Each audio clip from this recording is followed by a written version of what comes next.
gosto metálico do café de ontem assentou na língua de Elisa. O ritual exaustivo no final de um turno extenuante. 2 horas. Apenas 2 horas a separavam do silêncio tranquilo do seu apartamento solitário. Um refúgio dos gemidos incessantes da cidade. Sofia, a sua enfermeira invariavelmente alegre, murmurava uma melodia desconexa, enquanto Rafael, o imponente motorista, bebicava pensativamente de uma caneca, olhando para a janela molhada pela chuva. De repente, o guincho penetrante do bloco de controlo rompeu a frágil calma. Sexto Raptor, desdobramento urgente, autoestrada, Generic Highway, número 23, Gala Astéria, convidado em grave sofrimento, suspeita de anafilaxia. A voz, afiada como o bisturi de um cirurgião, perfurou o silêncio. Os nós dos dedos de Elisa ficaram brancos, agarrando a caneca de cerâmica. Maldito seja, murmurou ela, um sussurro de raiva contida. Mais uma jaula dourada, transbordando de excessos e indulgência imprudente. Sempre o mesmo, brigas, facadas ou algo pior, causado pelo hedonismo desenfreado. A sua agitação interna durou apenas um instante fugaz. O dever, uma mão fria e implacável, impulsionou-a para a frente. Avante! Ordenou ela. A sua voz cortou o cheiro persistente de café. A viatura, um sentinela branco e brilhante, cortou a escuridão aveludada, parando ao lado de uma frota de gigantes obsidianos. Carros de luxo, roncando como feras enjauladas. Um porteiro fardado, imóvel como uma gárgula de granito, ladeava a entrada dourada da Gala Astéria. O seu olhar, atravessado por uma estranha mistura de reverência e medo, deslizou sobre o uniforme de Elisa. Ele acenou-lhes para entrarem, mas antes a sua voz baixou a um sussurro conspiratório. Tome nota, doutora. Esta é a propriedade de Armando Torres. O casamento da filha dele, nada menos. Um titã da nossa indústria. Cautela. O temperamento dele é uma tempestade, e até eu, um homem de aço, tremo diante dele. Rafael apenas dispensou com a mão. Temperamento, agitação, senhor, a nossa profissão é um turbilhão implacável. Prosperamos no inesperado. O ar dentro do grandioso salão de baile era denso com perfumes adocicados e uma cacofonia vertiginosa de milhares de vozes festivas. As notas graves pulsantes das colunas monstruosas do DJ vibravam através do chão. Champanhe fluía como ouro líquido, risadas ecoavam dos tetos luxuosos. Mas num nicho silencioso e sombreado, desenrolava-se um espetáculo de horror silencioso. Um homem, grotescamente dobrado em 3 cadeiras improvisadas, sufocava, cada respiração rouca, uma súplica desesperada e sibilante. Os seus olhos, esbugalhados, olhavam fixamente para o vazio luxuoso. Uma língua grotesca e inchada pendia dos seus lábios cianóticos. A sua pele, outrora viva, agora tremeluzia com um tom perturbador, azul púrpura. A mente de Elisa, afiada e fria como uma lâmina de inverno, percebeu instantaneamente a terrível verdade. Choque anafilático, um ataque silencioso e venenoso, provavelmente desencadeado por um único gole ou mordida incauta. Afastem-se, agora, ar, deem-lhe ar. A voz de Elisa, como um estalar de chicote, cortou o murmúrio atônito. Mãos, habituadas à pressa, arrancaram a gravata sufocante do paciente, desabotoaram o colarinho com uma eficiência implacável. Sofia, os seus movimentos um borrão de graça aperfeiçoada, preparou as ampolas, uma sinfonia de vidro e injeções rápidas. Um impulso frio de adrenalina, depois outro, perfurou as veias do homem. Um cheiro forte e pungente de amoníaco sob o nariz dele, um choque químico para o sistema. Num instante, o inchaço grotesco à volta da garganta dele recuou. Os suspiros sibilantes, substituídos por respirações irregulares, depois rítmicas. O tom azul fantasmagórico recuou lenta, milagrosamente, substituído por uma palidez fraca e doentia. Uma tosse abafada, depois um suspiro fraco e agradecido saiu dos lábios do homem. pelos céus, pensei que o meu último suspiro estivesse dado. Salvo por algum milagre. Que doença infernal foi esta? Nunca na minha vida. Elisa encarou-o com um olhar, afiado como um bisturi. Um cataclismo alérgico, senhor. Provavelmente causado pela bebida.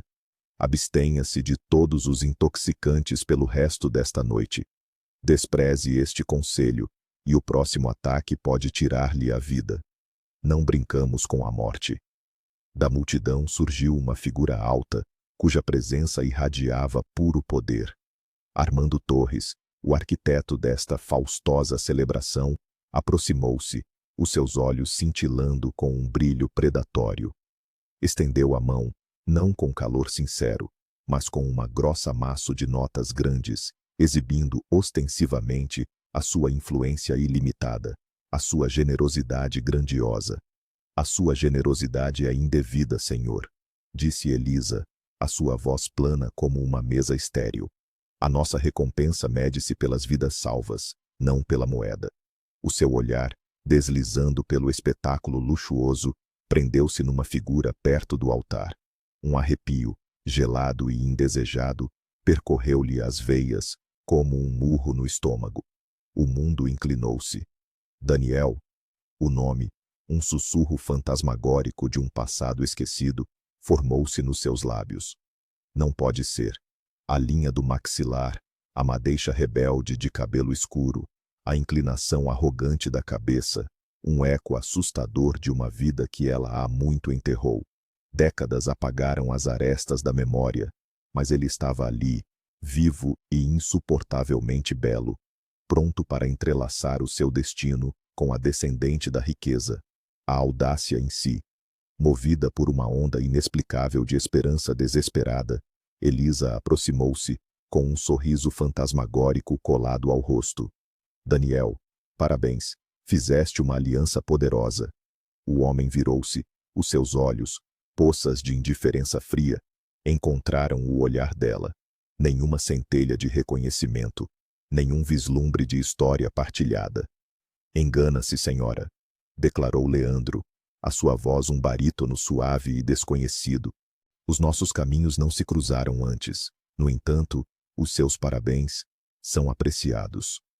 Um choque elétrico percorreu Elisa. Apreciados. A palavra sabia às cinzas.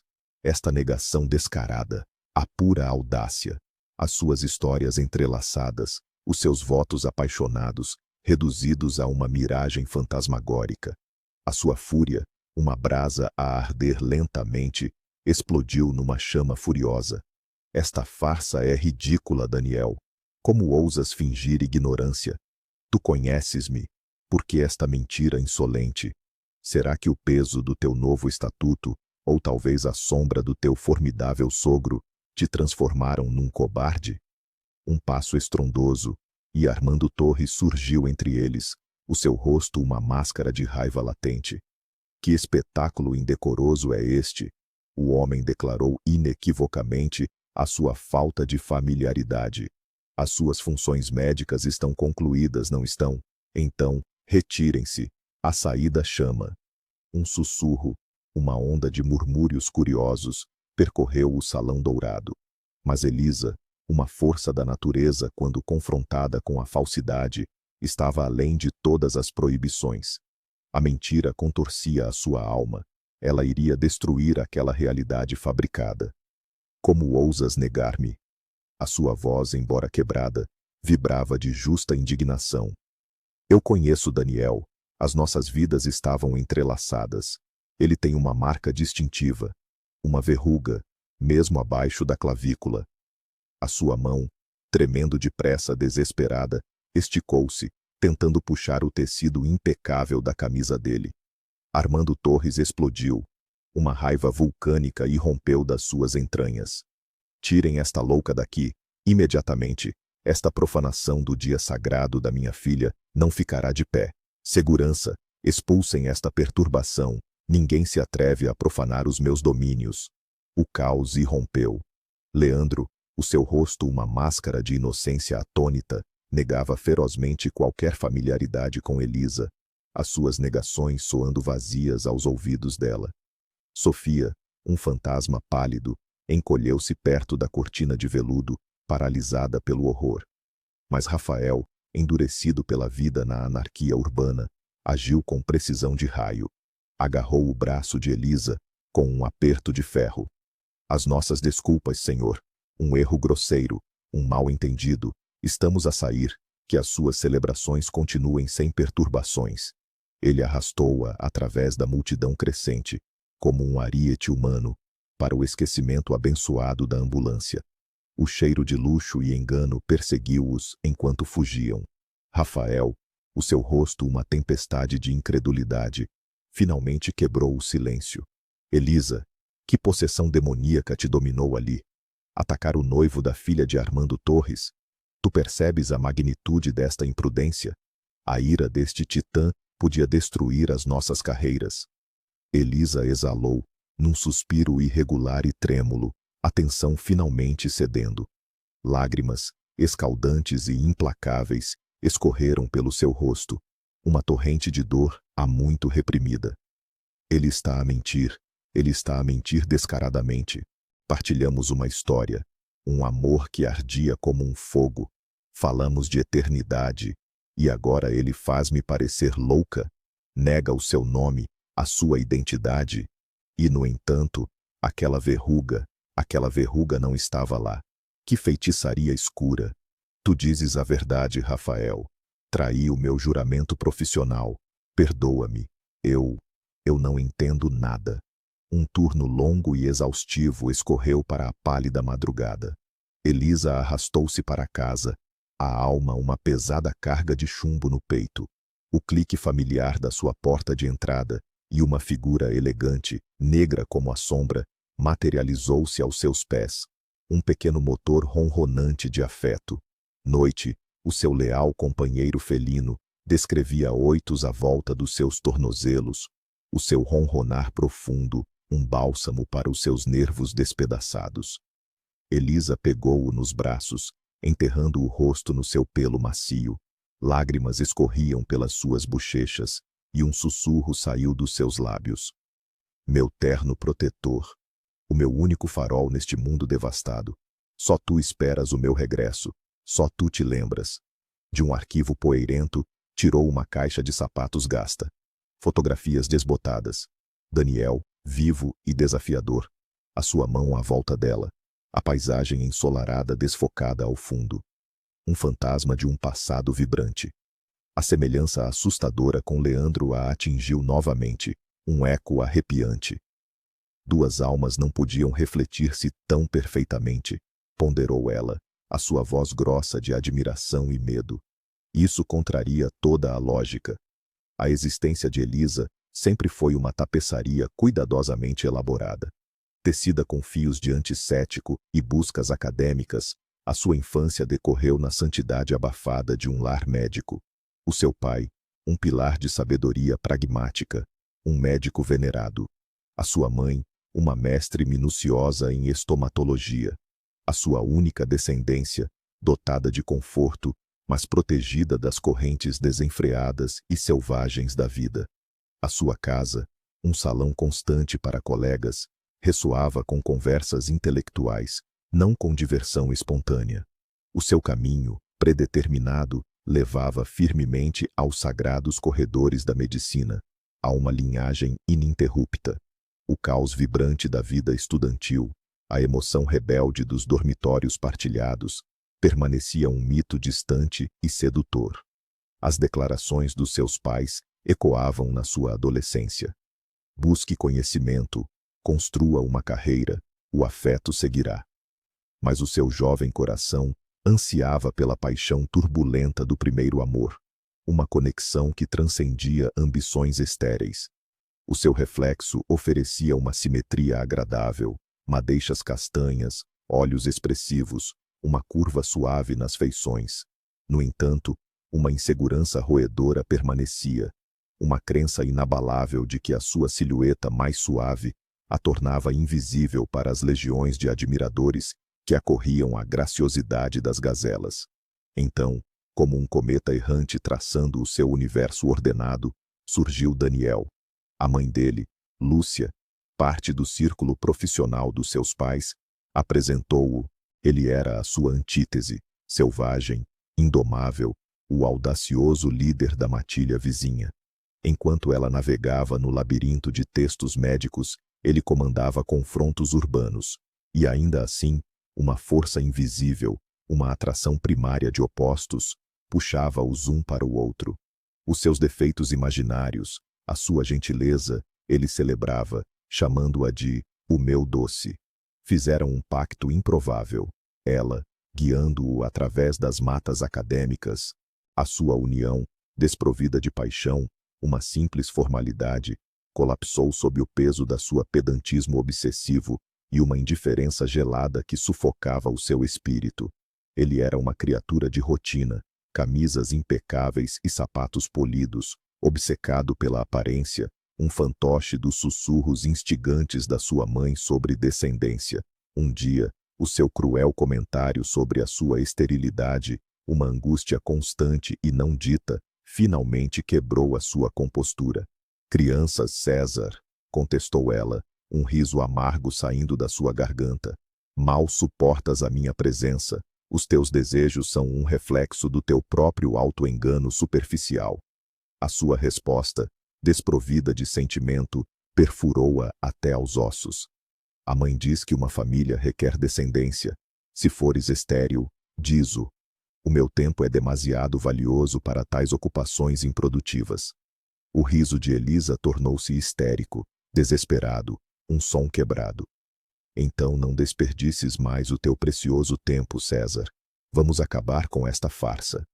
A sua separação, um assunto tranquilo, quase indiferente, deixou-a com uma profunda sensação de libertação. O silêncio opressivo da sua própria casa era um bálsamo bem-vindo. "Nunca mais", declarou ela à mãe, um tom de aço a soar na sua voz. "Nunca mais arranjos. Não fui feita para um amor sem fogo." Então, um pio fraco e desesperado de uma encomenda descartada perto do contentor do lixo. Um gatinho minúsculo e exausto, um sussurro de vida no meio da miséria. Elisa, superando uma aversão inata, tirou a criatura do abismo. Noite, uma sombra siamesa, tornou-se a sua salvação inesperada.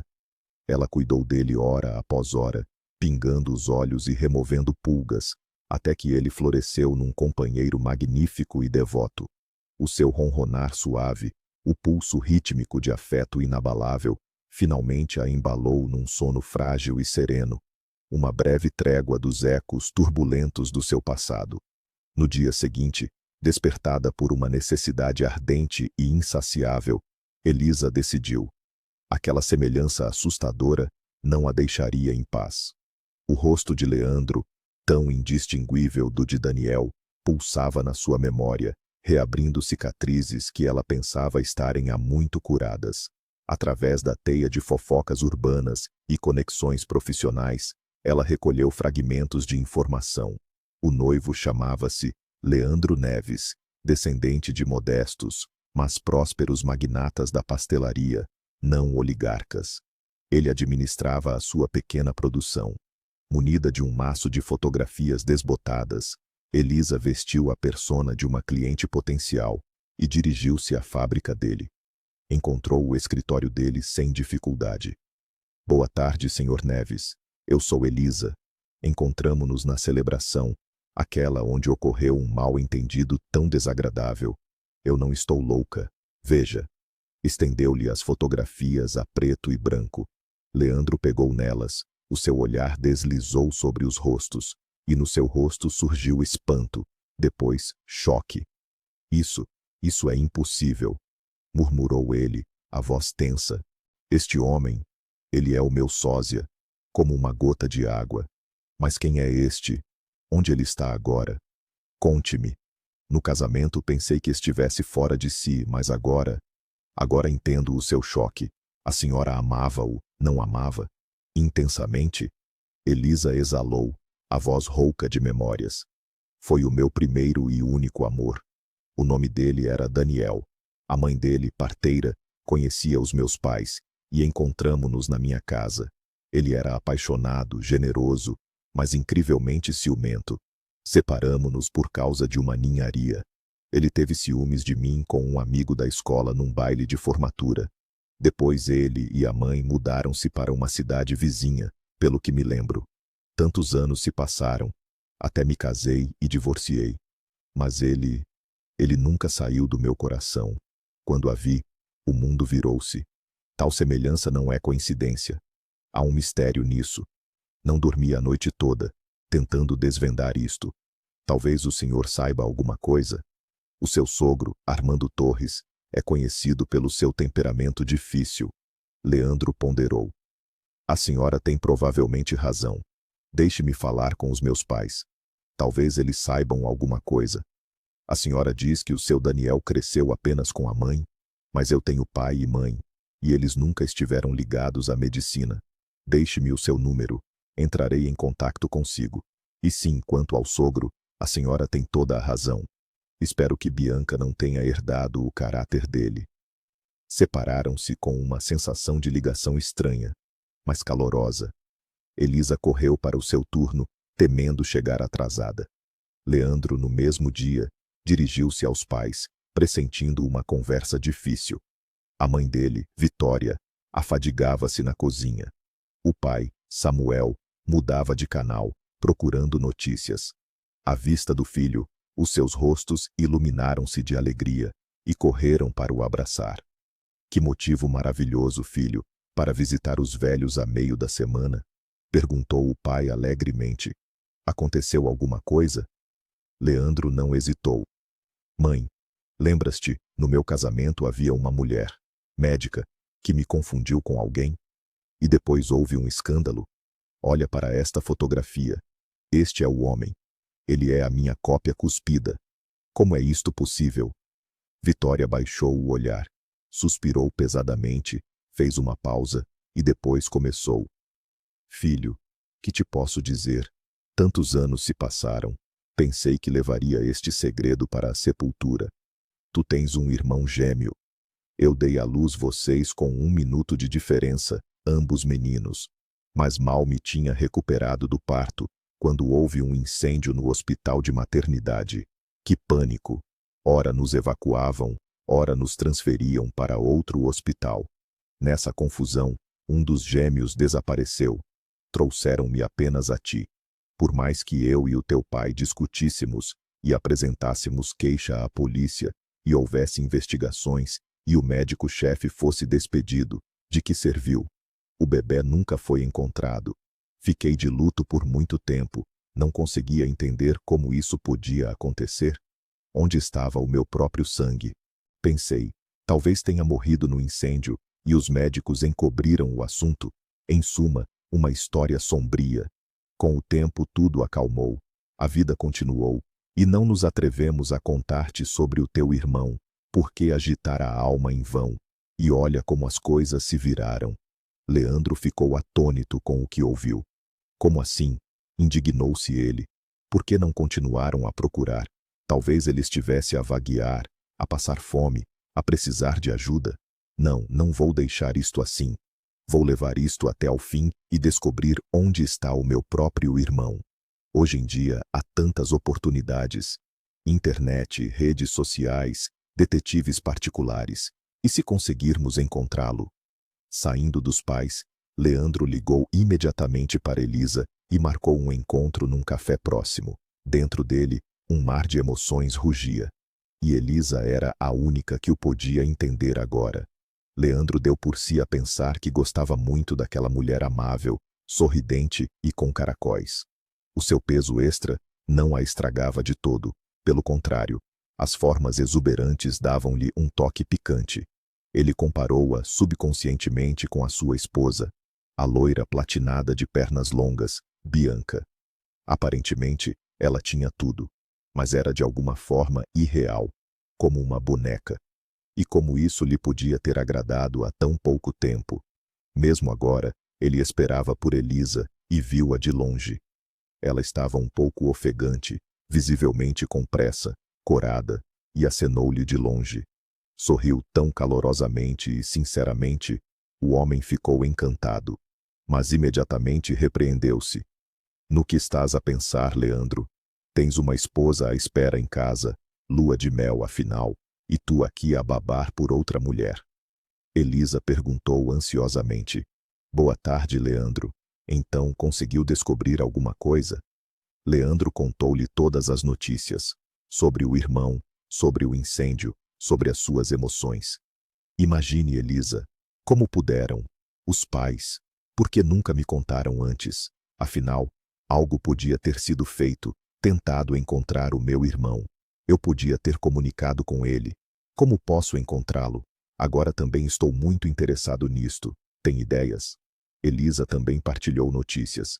Sabe, eu também pedi à minha mãe. E ela perguntou aos colegas no hospital. E eles parecem ter descoberto para onde Daniel se mudou com a mãe. É uma cidade vizinha. Isso é tudo o que descobri até agora. Com o meu trabalho, não tenho muito tempo para brincar aos detetives. Chamadas 24 horas por dia. Que fazer? Não faço ideia. E então, Leandro teve uma epifania. Ouça, a senhora disse bem, podemos contratar um detetive particular. Tenho meios suficientes para isso. Reúna toda a informação, fotografias, e vamos a uma agência. De qualquer forma, os profissionais investigarão isto mais rapidamente. Agora temos um objetivo. A senhora precisa de encontrar o seu amor, e eu, o meu próprio irmão. Assim fizeram. Leandro contratou um profissional excelente, Inspetor Costa, que há mais de 20 anos se dedicava à procura de pessoas desaparecidas e conhecia todas as subtilezas do seu trabalho. Após algumas semanas, o detetive, Inspetor Costa, ligou-lhes e marcou um encontro na agência. Leandro passou por casa de Elisa para a buscar, e eles foram. A mulher notou que o homem estava muito perturbado com alguma coisa. Ele estava taciturno e pouco comunicativo, e perguntou: aconteceu-lhe alguma coisa? O senhor parece muito triste. Nem parece que está a desfrutar da lua de mel. Leandro respondeu calmamente: sim, parece que me apressei, Elisa, com o casamento. Os meus pais insistiram, quando souberam que Bianca era filha de Torres. Decidiram que seria bom para os negócios em geral. Uma aliança vantajosa. Enquanto namorávamos, tudo era divertido e interessante. Festas, clubes, férias no estrangeiro. Mas depois do casamento, descobriu-se que Bianca levava esse estilo de vida o tempo todo. E ela não sabe fazer nada em casa, nem quer aprender. Mas isso não é o principal. Posso contratar uma cozinheira. Isso não é problema, mas já discutimos muito. Acontece que Bianca usa contraceptivos e não quer ter filhos. De todo, percebe? Para mim, isto é selvagem, para ser honesto. Estava certo de que toda a mulher sonha com família e filhos. Espero que ela tenha dito isso no calor do momento, sem pensar. Caso contrário. Elisa balançou a cabeça. Pois, nada divertido. Bem, não faz mal. Vocês estão apenas a ajustar-se um ao outro. No início é sempre difícil. Embora, para ser honesta, sou uma péssima conselheira. Eu mesma não consegui salvar o meu primeiro amor. Não consegui viver com o meu marido. Vivo assim com o meu gato Noite. Com os filhos também não deu certo. Deus não deu.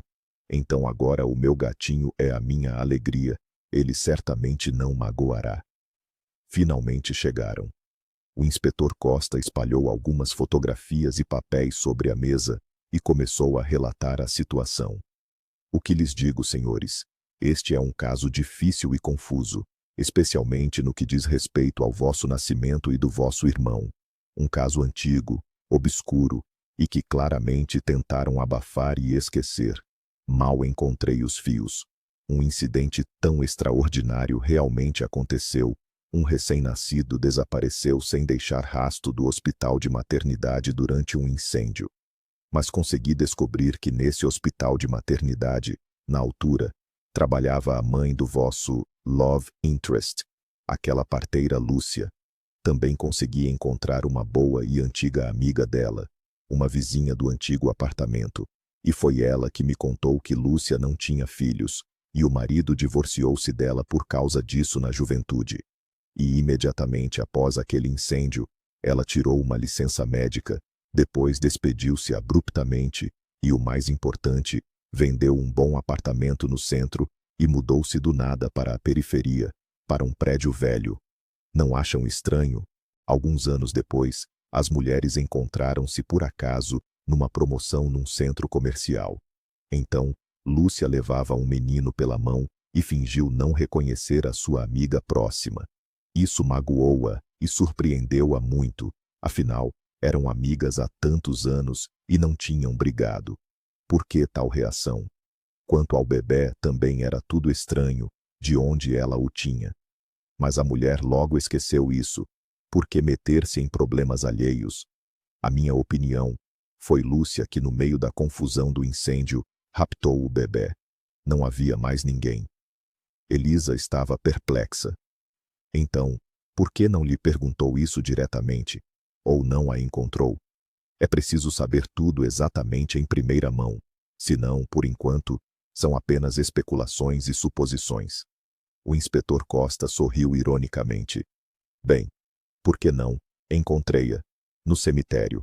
A mulher morreu há muito tempo, há 5 anos. Levantei o seu historial médico. Tudo banal. Um AVC. Então, os verdadeiros motivos do seu ato, infelizmente, já não saberemos. Elisa não aguentou. Mas então, o que aconteceu com Daniel? Onde ele vive? Casou-se ou não? O coração dela começou a bater rápido, até suou frio. O inspetor Costa ficou muito sério e pensativo. O que lhe vou comunicar será uma notícia muito difícil para si. Há 1 ano, Daniel morreu. Ele era um motociclista ávido, até foi trabalhar como duplo de acrobacias. Casou-se com uma rapariga simples. Ela também partilhava os seus interesses e, segundo conhecidos, gostavam de correr nas estradas noturnas com o vento no rosto. Morreu num acidente de moto juntamente com a sua esposa. Não conseguiu controlar a alta velocidade e embateu num poste. Ele e a sua esposa estão enterrados no cemitério da cidade. Mas ele deixou uma filha, Aurora. Ela tem 3 anos. Ela está agora num lar de crianças, pois não restaram parentes na família. A esposa de Daniel também era órfã. O endereço do lar. Escrevi-lhe, se precisar. É uma história tão triste. Elisa não ouviu mais nada e chorou copiosamente.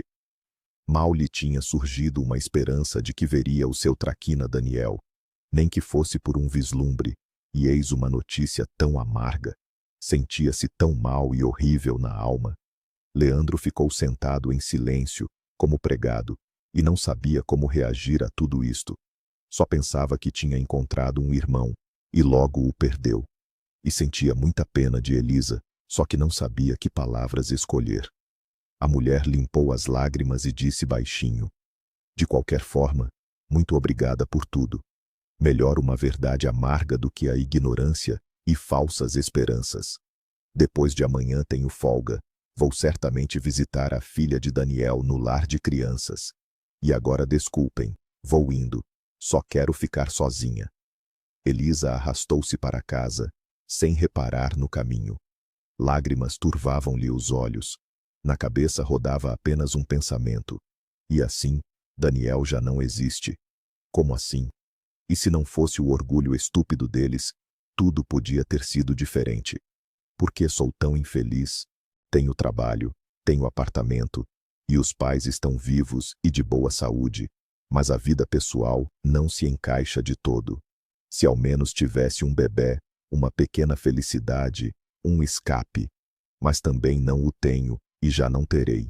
Em tantos anos nunca engravidei. Elisa trabalhou um turno completo. Finalmente chegou o dia de folga.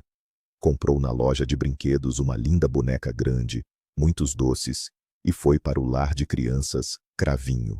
A mulher explicou à diretora, por muito tempo e de forma confusa, quem era e por que queria ver a menina. No início, ela resistiu. Não é permitido. E pronto. Dizendo: entregaremos os presentes à menina. Isso é sempre bem-vindo, mas visitas desnecessárias não levam a nada. Apenas vai chatear a menina. Aurora já é psiquicamente instável. Aparentemente, consequências do estresse após a morte dos pais. Elisa não aguentou. Mas como não entende, Esta é a filha do homem que amei, que morreu. Quero encontrar-me com a pequenina, conhecê-la melhor e adotá-la. Nunca terei filhos meus, mas tenho um apartamento e um trabalho estável.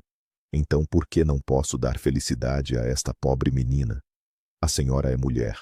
Não entende como é importante para mim sentir-me mãe. Se não, qual o sentido de viver afinal? Há muito que penso em adotar, e eis esta situação. Afinal, a menina não me é estranha.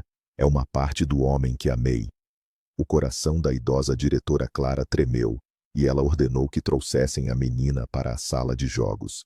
Elisa sentou-se em alfinetes, terrivelmente nervosa. O que dizer? Como agir? Será que a pequenina a aceitaria? Afinal, ela nunca a tinha visto. Era desconhecido como a criança reagiria a um estranho. De repente, ouviu atrás de si: "Mãe, vieste buscar-me?" A mulher, chocada, virou-se. Uma pequenina magra estendia-lhe as mãos. Ela era tão parecida com Daniel. O mesmo nariz de botão e cabelos castanhos claros, olhos redondos e surpreendidos e covinhas nas bochechas. Tudo dentro dela virou-se. Lágrimas escorreram dos seus olhos. Ela instintivamente pegou a criança nos braços. Ela abraçou-a confiante. Elisa ouviu distintamente o batimento do seu pequeno coração, o calor do seu corpo, e percebeu. Ela já não se poderia separar dela. A mulher sussurrou-lhe baixinho: "O meu nome é Elisa.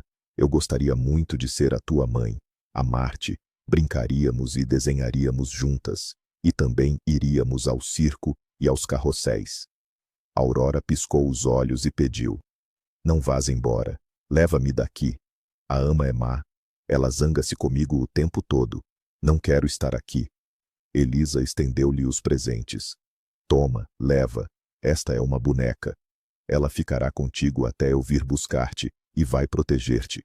Aqui tens também muitas guloseimas. Leva, come." Mas a pequenina empurrou a boneca para longe e abraçou-se novamente à mulher. "Não quero a boneca. Não me abandones, por favor." E olhou para ela com olhos cheios de lágrimas. Tudo dentro de Elisa virou-se. Uma avalanche de amor e pena pela menina a cobriu. Ela já, a partir daquele segundo, a considerava sua. A mulher implorava à diretora: "Por favor, deixe-me levar Aurora para casa. Tenho os documentos em ordem, mas a senhora entende que a burocracia do processo de adoção e a quantidade de verificações podem arrastar-se por meses, e a menina continuará a sofrer aqui. A senhora vê, ela não está bem aqui, é óbvio, não tem coração." Diretora Clara manteve-se firme. "Eu entendo tudo, e em muitos aspectos tem razão. Aurora não consegue adaptar-se aqui de maneira nenhuma, embora já tenha passado tanto tempo. Ela é muito caseira e não socializa, evita as pessoas. É surpreendente que ela tenha vindo ter consigo assim de repente, e ainda por cima a chamou de mãe.